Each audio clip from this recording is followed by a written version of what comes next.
ka-vibes, mag-aalas 9 na ng umaga at tuloy-tuloy pa rin ang ginagawang Sublian Festival Grand Parade. Dito yan sa Batangas City, kung saan nga ay sinasagawa ngayon ang Sublian Festival 2025 at ang 56th founding anniversary ng Batangas City. Kanina nagsimula ang parada sa pamamagitan ng pagsasayaw ng subli ng ilan sa mga kalahok mula sa iba't ibang barangay dito sa Batangas City at sinundan niya ng ginawang float parade or float competition kung saan naman nagpakitang gilas ang ilang mga kumpanya dito sa lalawigan ng Batangas o sa Batangas City ng kanilang pagpapaganda ng float parade. At ngayon nga ay ating nasasaksihan ang mga walking contingents ng nasabing parada kung saan ito yung mga naglalakad mula sa iba't ibang organisasyon at iba't ibang ahensya ng gobyerno, mga ka-vibes. Ayan ha, Boy Scout of the Philippines ang inyong nakikita sa aking likuran at pagkatapos ito ay susundan niya ng mga iba't ibang organisasyon na sumama sa parada. Malakas man ang ulan ay hindi napigilan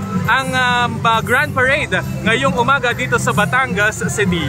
DJ Joey Boy para sa GB 99.9, your good vibes!